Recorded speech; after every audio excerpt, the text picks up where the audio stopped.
नमस्कार है। मेरा नाम प्रोफेसर शांतनु है।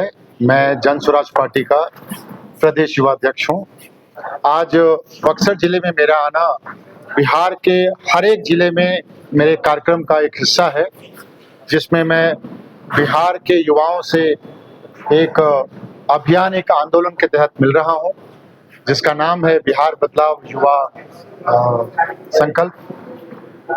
मैं बिहार के सभी जिलों में उनके युवाओं से मिल रहा हूं, उनको एक नई राजनीतिक परंपरा, एक नई राजनीतिक परिपाटी शुरू कराने का संकल्प देने के लिए, एक ऐसी व्यवस्था का संकल्प दिलाने के लिए जिसमें समाज के सबसे योग्य व्यक्ति हमारे समाज का नेतृत्व करें। ऐसे व्यक्ति जो समाज के मुद्दों के बारे में बात करते हैं, ऐसे व्यक्ति जो शिक्षा, रोजगार और पलायन को रोकने की बात करते हैं। हम युवाओं को इस संकल्प से जोड़ रहे हैं कि हम समाज में ऐसे व्यक्तियों को आगे चुनकर लेके आएंगे, उनको अपना नेतृत्व करने का मौका देंगे। हम इस संकल्प से भी लोगों को जोड़ रहे हैं जो लोग परिवारवाद की उपज है, जो जाति और धर्म के नाम पर आपसे वोट मांगते हैं, उनको हर चुनाव में हम नकारें। अच्छा सर, आपने एक तरफ बोल रहे हैं कि युवाओं को जोड़ने का काम कर रहे हैं, दूसरी तरफ एक बक्सर जिला के चर्चित है और काफी क्रेज है युवाओं में उनका, आनंद मिश्रा जी, उनको लेकर के आपके ऊपर कड़ी आरोप लगे थे, उनको पद से हटाने में महत्वपूर्ण योगदान आपकी कर। मेरे ऊपर आरोप लगे थे, इसकी जानकारी मुझे नहीं है। मुझे लगता है कि आपको फिर से सूचना को वेरीफाई करना चाहिए। जहाँ ये चैनल था उसमें उन्होंने इंटरव्यू दिया है और इंटरव्यू में उन्होंने कहा है कि उदय सिंह जी के द्वारा उन्होंने मेरे ऊपर प्रेशर बनाया था, इसकी वजह से मैंने पार्टी को छोड़ा। देखिए, आनंद मिश्रा जी ने जो भी वक्तव्य दिया है, ये उनका अधिकार क्षेत्र है कि उसके ऊपर वो जवाब और आपसे सवाल लें। उनके व्यक्तिगत विचार हो सकते हैं, उनकी व्यक्तिगत रिमार्क हो सकते हैं, इस पे मैं कोई टीका टिप्पणी नहीं करना चाहूँगा। सर, आपके नजरिए में बिहार की युवाओं के लिए क्या सोचना है? बिहार की युवा कैसे?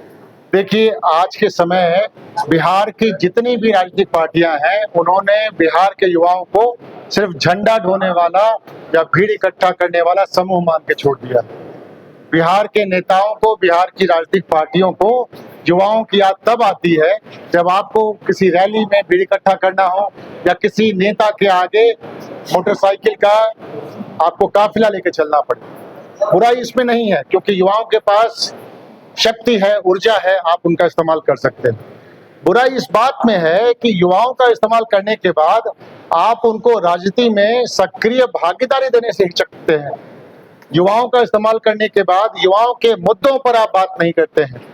युवाओं का इस्तेमाल करने के बाद युवाओं के मुद्दों से आप कतराने लगते हैं। युवा जिस वजह से परेशान है, चाहे वो शिक्षा का मुद्दा हो, चाहे वो रोजगार का मुद्दा हो, उस पे कोई भी राजनीतिक पार्टी जो अभी तक सत्ता में काबिज थी, कोई भी सफल कदम उठाने में नाकाम रही है। डॉक्टर शांतनु सबसे ज्यादा प्रभावित किससे, नरेंद्र मोदी जी से या प्रशांत जी से? मैं सबसे ज्यादा प्रभावित महात्मा गांधी और अंबेडकर जी से हूँ। प्रशांत किशोर वो सूत्रधार हैं जिन्होंने जन स्वराज जैसी मुहिम को चलाया, और मेरे जैसे वो भी एक व्यक्ति हैं जिनको बिहार के बदहाली का पीड़ा सता रहा था। तो इस मुहिम में अपना कंधा देने के लिए मैं भी साथ में चला हूं, क्योंकि मैं भी उस पलायन के दंश का मारा हुआ व्यक्ति हूं। सर, एक और आपका इंटरव्यू देख रहे थे, आपने बोला था कि जुलाई के बीच में टिकट का फैसला होगा और हम लगभग देख रहे हैं कि 15 तारीख जुलाई में लगभग। जी हाँ, जी हाँ। टिकट का क्या स्थिति है, कब तक? देखिए, हमारी जो नेशनल एग्जीक्यूटिव काउंसिल है, उसकी मीटिंग हुई थी। उसमें ये तय किया गया है कि हम टिकटों का जो लिस्ट है, सूची है, वो क्रमबद्ध तरीके से जुलाई महीने से निकालना शुरू कर देंगे। तो मुझे लगता है आपको बहुत जल्दी ही वो सूची अब मिलनी शुरू हो जाएगी। आनंद मिश्रा का बात किया जाए तो देखिए कि उनका क्या लगता है, उनके पार्टी छोड़ देने से काफी नुकसान देखने को मिलेगा बक्सर में कम। देखिए, मेरा बहुत स्ट्रांगली ये बिलीव है कि एक मुहिम, एक जो जन सैलाब है, एक जो विचारधारा है, वो सभी लोगों के साथ आने से बनता है। किसी व्यक्ति विशेष के आने या जाने से उस पूरे मुहिम के ऊपर बहुत कुछ खास फर्क नहीं पड़ना चाहिए। ये मेरी व्यक्तिगत राय है। बक्सर के युवाओं के लिए क्या संदेश रहेगा?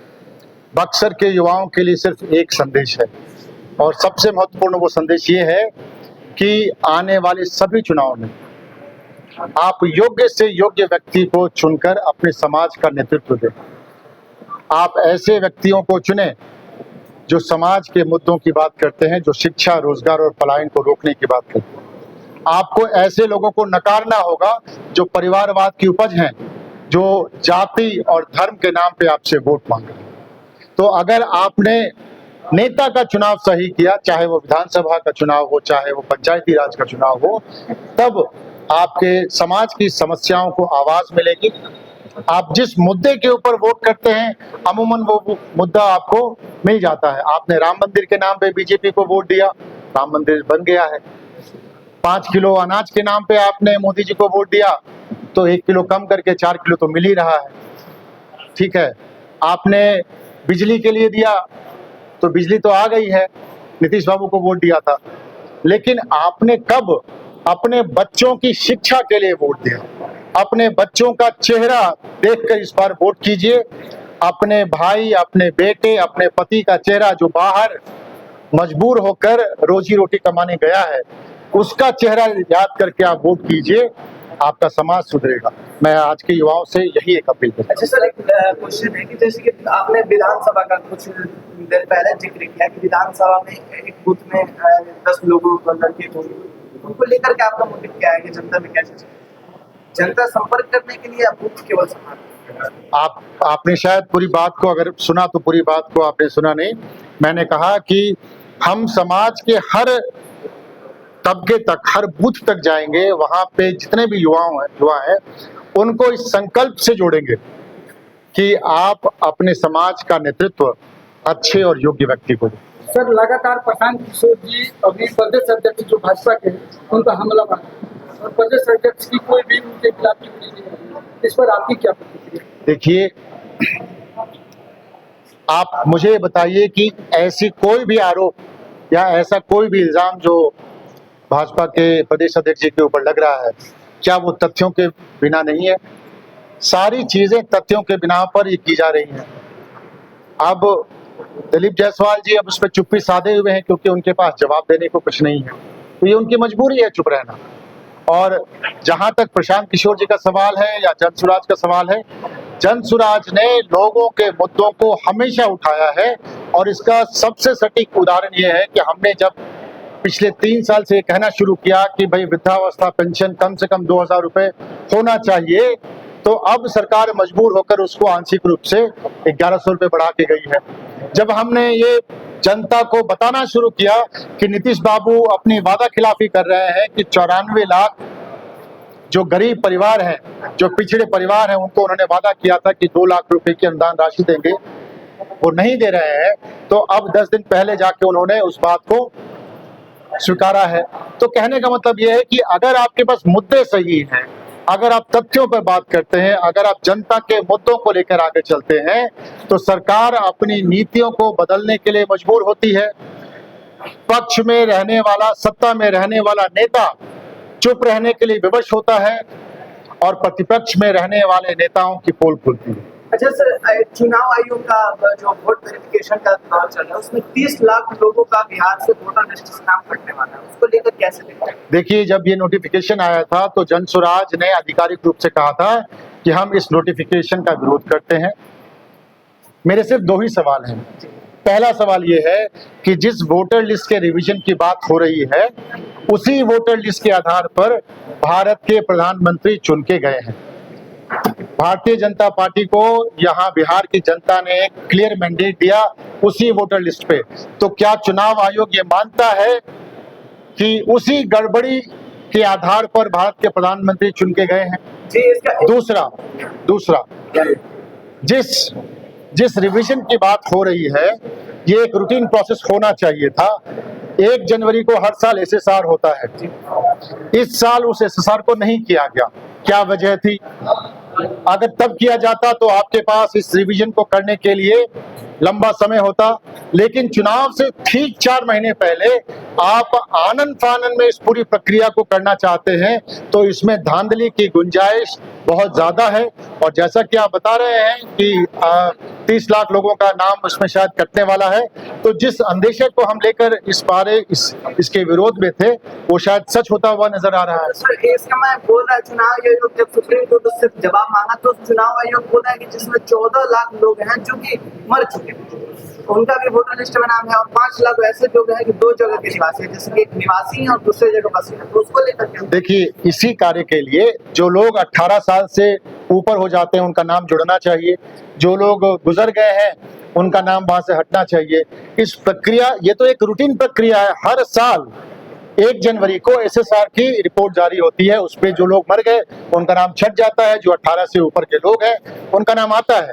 हमारा सवाल यही है कि जो रूटीन प्रोसेस था, जो जनवरी में आना चाहिए था, उसको चुनाव आयोग ने क्यों रोका? और अब 4 महीने पहले चुनाव से आप उसको SIR के रूप में लेकर आ रहे हैं, जिसमें धांधली की गुंजाइश सबसे ज्यादा है। अभी मैं एक रिपोर्ट पढ़ रहा था, किसी पत्रकार ने कहा कि किशनगंज में 1 लाख मुस्लिम जो हमारे साथी हैं उनका नाम हटा दिया गया है। इसमें कितनी सच्चाई है ये अलग बात है, लेकिन अगर इस तरह की घटनाएं सामने आ रही है तो चुनाव आयोग को इस पे जवाब देना पड़ेगा। सुप्रीम कोर्ट में अभी 28 तारीख को फिर से उस पर सुनवाई है। सुप्रीम कोर्ट ने कुछ उनको निर्देश दिए हैं, कुछ सुझाव दिए हैं। मुझे उम्मीद है कि चुनाव आयोग उस पर कार्रवाई जरूर करेगा। सर आखिरी सवाल, क्या डॉक्टर शांतनु कुमार कहीं से चुनाव लड़ रहे हैं विधानसभा में? कुमार शांतनु 243 सीटों पर चुनाव लड़ रहे हैं। 40 मेरी जिम्मेदारी बिहार के सभी विधानसभाओं में युवाओं को सक्रिय भूमिका देने की है, तो मेरे पास इतनी बड़ी जिम्मेदारी है, मैं अपने आप को एक सीट पर क्यों सीमित रखूंगा। क्या बक्सर में शांतनु रैली निकालेंगे? बक्सर में जो बक्सर का जन सुराज का चेहरा है वो कुमार शांतनु के चेहरे का मोहताज नहीं है। बक्सर में हमारे पास एक से एक सशक्त नेतृत्व है, और जन सुराज की आवाज बनने के लिए हमारे साथी हमारे साथ खड़े हैं, वो सब यहाँ पर रैली निकाल सकते हैं। यहाँ के सदन के जो विधायक हैं वो बार-बार जन सुराज में हमलावर कर रहे हैं कि जो किसान किशोर है उनका कोई वजूद नहीं है। ये उनके अंदर का डर बोल रहा है, ये उनका भय बोलता है। अगर आपको हमसे इतनी परेशानी नहीं है, हमारे पास जनाधार नहीं है, तो आपको क्या दिक्कत है? आपको इसके ऊपर ध्यान देने की भी जरूरत नहीं है। पर वो ना चाहते हुए भी जन सुराज को आज बिहार की कोई भी राजनीतिक पार्टी, कोई भी गठबंधन इग्नोर नहीं कर सकता है। बहुत बहुत शुक्रिया।